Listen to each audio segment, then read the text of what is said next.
Shalom and welcome to this episode of Did You Know? I'm your host, Rabbi Ira Brower, and I am the rabbi of Shalom Boca Messianic Synagogue here in Boca Raton, Florida.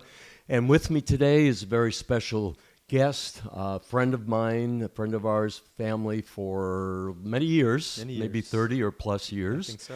And it's Chad Holland. And Chad is the director of King of Kings Ministries in Jerusalem. That's right. And also leads a congregation by the same name, Melech Melachim, King of Kings. And most importantly, he's a good friend. That's right. Chad lives in Israel for 12 years, married Rebecca, and they have 4 children.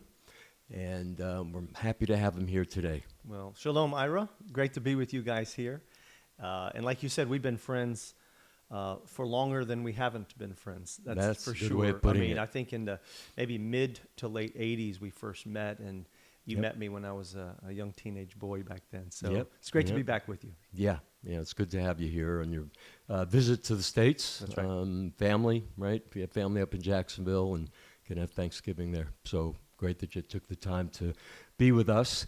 And so what I'd like to maybe talk about this morning is maybe maybe share with our listeners what's going on in Israel. I mean, obviously the war has ended, but it hasn't really ended. Right.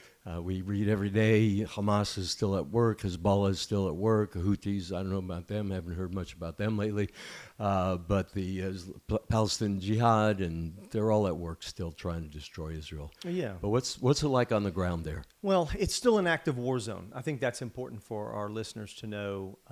Yes, there is a very fragile ceasefire with Hamas and the Gazan territory. But at the same time, Hezbollah out of Lebanon has re-engaged at a full scale. So if you're up with the news, you'll realize that that's an ongoing war zone now. There's been some continued terrorist activities out of Judea, Samaria. Some people call it the West Bank. The Houthis never really stopped out of Yemen. It's just that their frequency is maybe once or twice a week. They like to fire a ballistic missile at Israel. So you do still have maybe 7 different fronts where we're fighting. That would include whatever Iran's going to do. Is Iraq going to follow Iran's lead? Things are a little bit quiet in Syria right now, and I think that's maybe because President Trump has been meeting with their interim leader. So I think it's diverted some of the attention there. But it certainly is an active war zone. In addition to the border challenges, you still have internal terrorist actions every week. I mean, it could be a stabbing, a shooting, a car ramming, a bus bombing, whatever. All of that's still going on. And it's important that your listeners know that in the last 2 years plus, since October 7th, 2023, over 35,000 missiles, bombs, drones, rockets have been fired at Israel. And this whole idea of the Free Palestine movement tends to be lacking in a lot of facts on the ground. Like there are still terrorist attacks going on, and this 35,000 missiles and rockets. And what would your country do if you were continually bombed day after day? What would you do? Right. So until I think someone offers a viable solution to this issue, then it leaves Israel with very few options other than to defend itself and to try to take out rocket launchers and the people in charge and things like that. So that's kind of the state of the border, the state of the war that we're still experiencing today. Yeah. Okay. So contrary to what some of the, let's just say, people that are detractors from Israel tend to paint, all Jews in the same category, we know that Israel is a very diverse country, right. Population-wise. So let's bring it down a little bit to the ground level in Israel, among the people, politically and religiously and so on. And obviously the war, we can't imagine what the constant threat of missiles from 4 to 5 different directions possibly coming in night after night, day after day, would have the effect it would have on people. So could you describe maybe a little bit what it's like there on an ongoing daily basis? We're still very actively having to run the bomb shelters, and this could be daily, it could be multiple times a week. It interrupts everything you do, from your workplace environment to the education of the children to the bus system and the train system. It interrupts everything in life. And I think that really is one of the goals of terrorism, right? It's to terrorize you, not necessarily thinking you're going to win. I mean, Hamas is not smart enough, is not dumb enough to think that they're going to win this war. They're not dumb like that. But that's not their goal. Right. Their goal is to harass Israel and to keep them in a perpetual war. If you read into the Quran at all, you'll find out that there's a mandate there that if a Islamic Jihad group cannot win a war, then their second goal is to perpetuate terrorism on that group. So this is part of their strategy, is to terrorize. We're in and out of bomb shelters. It affects the economy in huge ways, just because you can't get the same speed of goods and services supplied to the people. And then you have a constant state of people being called to the war front, right? You've got over 10%. Some people estimate 12% of the population is now served in this war, actively in this war. That's a lot of population, and what that does to families with dads gone, moms gone. Remember, we have mandatory military service, both men and women, and so we bless our women. We wouldn't survive without the women who are helping us fight as well. And so that's just it's just a constant disruption to the economy, to the family environment, to the business cycle in Israel, including worship spaces and stores and shopping and things like that. And so that's kind of what it feels like, right? You're gonna be in and out of bomb shelters on a regular basis, for sure. Right. And as far as the political tensions that are there, because we've heard for years and years, of course, Israel's got all the different parties, all the factions. Netanyahu wins, then he's not there. And how would you describe, has it gotten worse since the war started as far as the political divisions, or has the war brought people together in a way that maybe they wouldn't be otherwise? Yeah, good question. I think that when before the war started, we had some massive problems. We had 30 plus political parties, and that's really a broken system. You can't get momentum with 30 parties who are all fighting with each other. It's nearly impossible to build a coalition so the government can move forward. It's very, very difficult to do that. And sometimes the only way you can build a coalition so that you can have control of the government is to partner with extreme parties, which you don't want to do, but you have to do in order for there to be a government at all. And so in the last cycle, we had Netanyahu was losing in the polls. He decided to kind of throw a long pass and see what happened there, and had to partner with the Orthodox parties. Now, we love our Orthodox community. We try to engage with our Orthodox Jewish community as well, but in the political arena, they're kind of bullies. Yeah. Because they unite very well across the country, and they represent 30% of our population. So when they want to stop something, they can stop something. They can block freeways and block entrances to cities, and it does get kind of annoying. But anyway, in order for Netanyahu to win, they made concessions. We will join your coalition if. And then the if part was a lot about the judicial system that they wanted to change, not having their young men, be in the army of Israel, especially during a wartime when we need them the most. They don't pay taxes. They don't generally work. So they're a drain on the system, not a help to the system. But then they took control of the Ministry of Interior. That was a problem for all believers, right? So they've really made it hard for believers at all. But the political... Before you go on, I think it would be helpful maybe for people that don't know what the Ministry of Interior does in Israel and why it affects the Ministry of Interior is in charge of citizenship, immigration. Right. They're in charge of visas and people that can come and work, or clergy visas that people come in and help lead ministries, or volunteer visas for people that come and serve or do internships and students. So they're in charge of all those visas. So what they've been able to do is use their power in the Ministry of Interior to block basically all believers from coming, even the ones that legally should be allowed to come. You're a Jewish family, you have a right of return. But they find out you're believers, block, or you come to help a ministry, and you go through all the right channels, and the ministry offers you this volunteer visa, but it's a believing ministry, so block. Right. And so that's what they've been doing the last couple of years. It made it very hard on the believing community, but that was one of the concessions.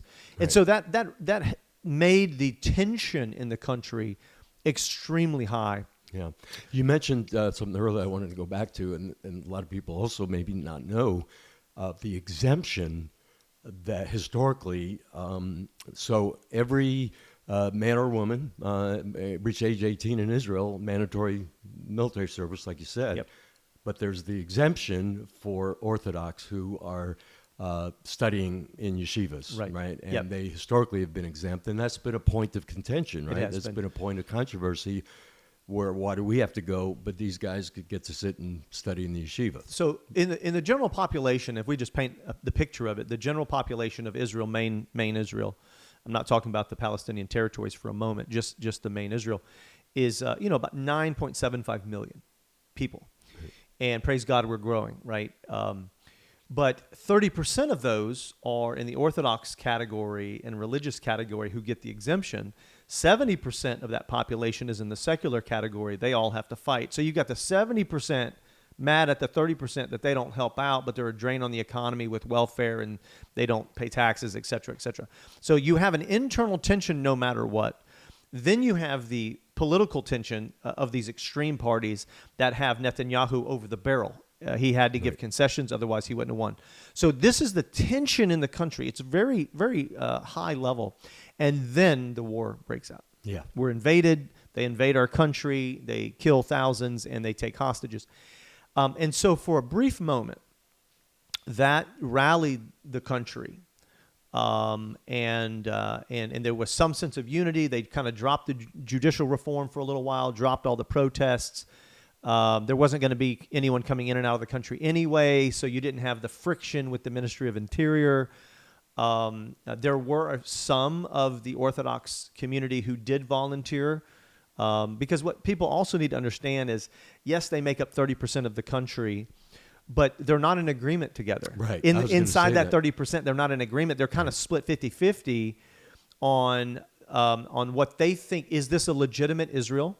Or is it not a legitimate Israel? So some of the Talmudic writings, they follow in the sense of they believe, this is not in the Bible, this is in the Talmud, that they believe only the return, or in their words, the coming of the Messiah. We call it the return of Messiah. Right. They call it the coming of Messiah. So only at the coming of the Messiah can he establish the true Israel.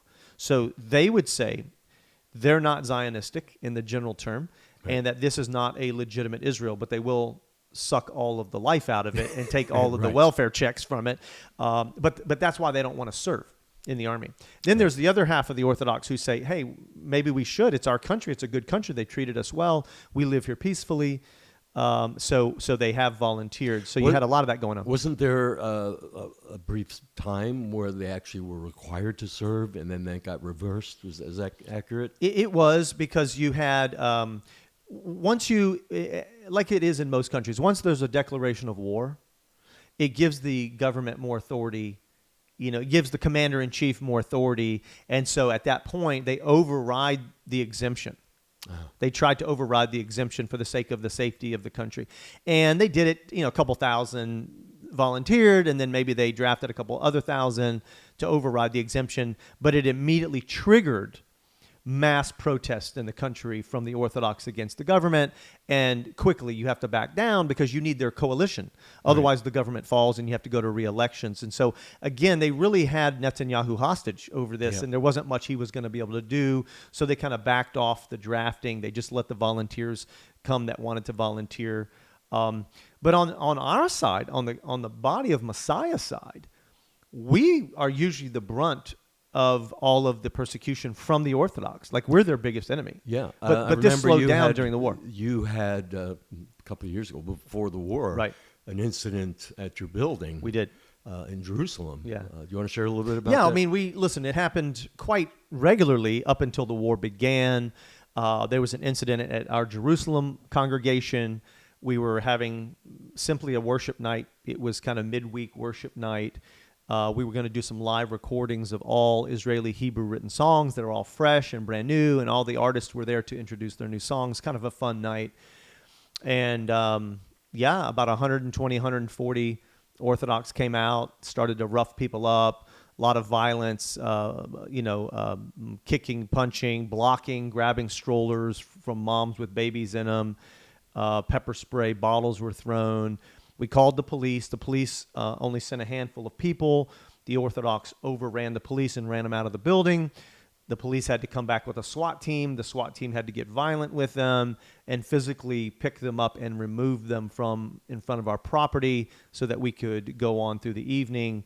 And that little scenario has happened, multiple times, whether it's an event at one of our locations or if it's a public event like we did on the Southern Steps, and there was a massive riot when the believers go there for the holidays as well.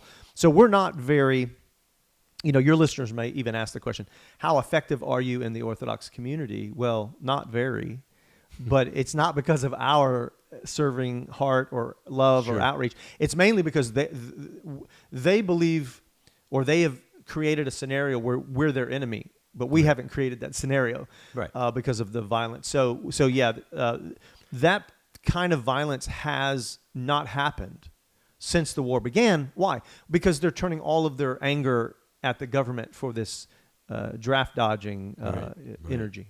Tell us a little about King of Kings. How did you get involved? What is it actually? I think would be interesting for So listeners. King of Kings started off as a small group in the 80s, and Jim Cantillon and Wayne Hillsden, the founders.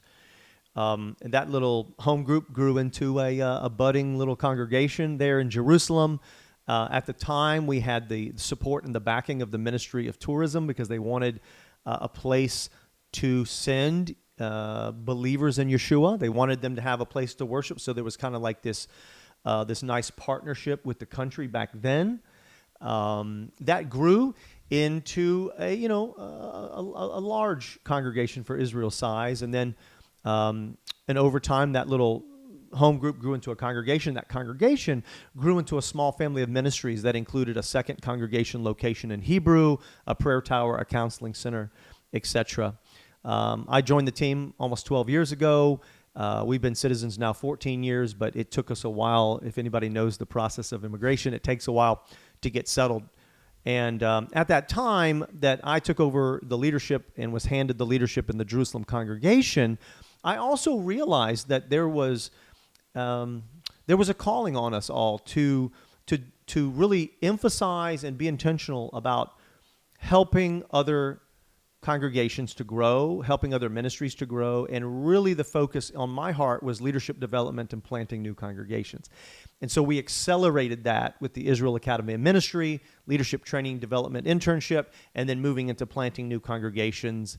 And so what was a small group grew into a congregation grew into a family, and that family has now grown into King of Kings Network. We're dealing with all the congregations in our family, along with the prayer centers, the music schools, counseling centers, humanitarian aid centers. So now we're in 70 different locations, if you count all of our friends and our partners that are members of King of Kings. And we're so grateful that we get to work together.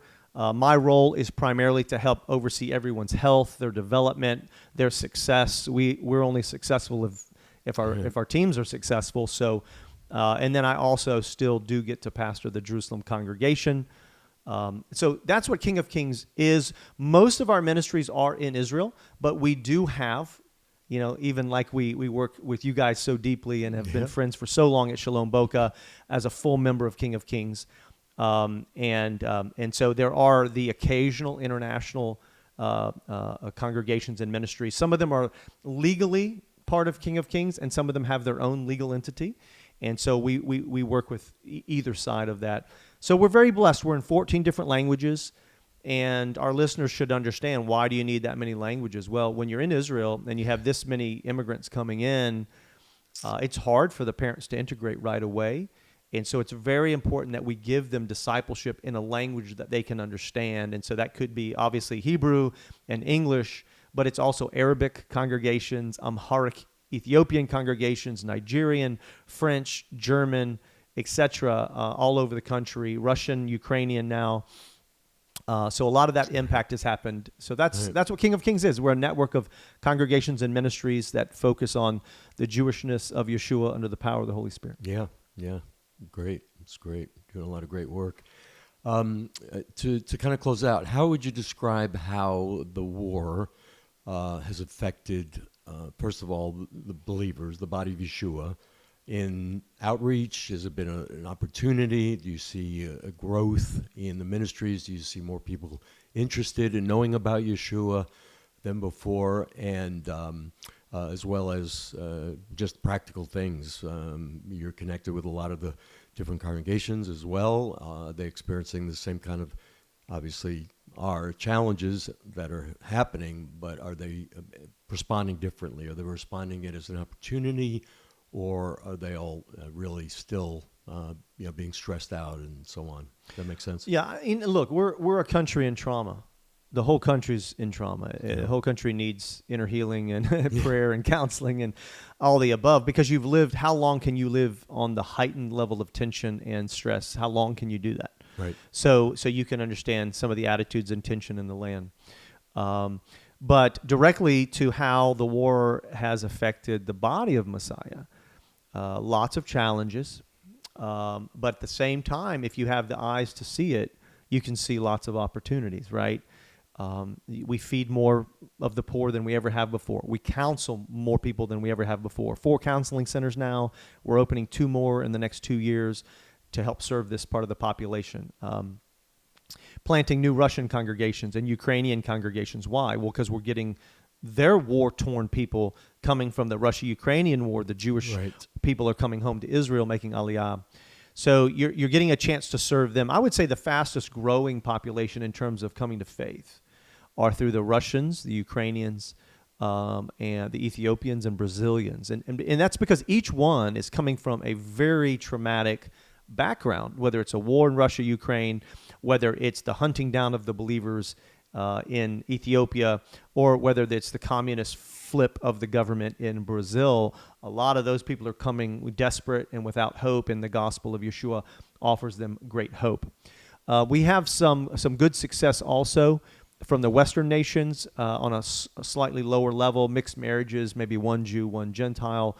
We're a very good place for them because it kind of helps them to see both sides of the equation in that one new man.